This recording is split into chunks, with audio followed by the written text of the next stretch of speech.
Masih belum terlambat untuk kita ucapkan tahniah kepada tim Azlan X Ara Johari bersama finalis mereka Shazrin kerana memenangi Suria Duo X baru-baru ini.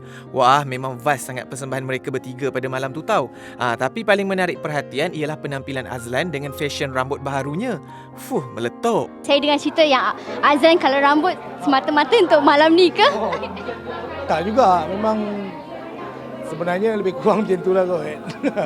Sebab, yelah bila dalam satu program saya rasa saya perlu hormat program tu lah.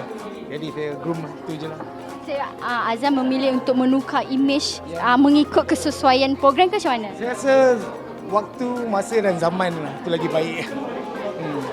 Tapi risau tak? Yelah kita punya, apa orang cakap, netizen di luar sana agak sensitif bila seseorang selebriti itu mewarnai rambut. Kira macam kalau nak risau pasal rambut ni, saya rasa diorang kena tahu hukum warna rambut tu sendiri lah.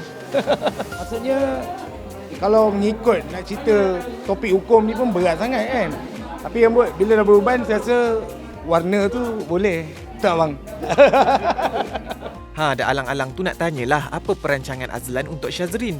Mungkin ada plan nak buat lagu bersama ke? Tahniah kerana memenangi Suria Duo X buat pertama kali.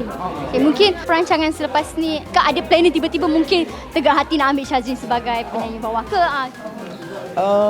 Saya rasa saya biarkan dia dulu dalam beberapa waktu ni. Dan kalau ditentukan ada rezeki, insyaAllah kita boleh buat lagu untuk dia.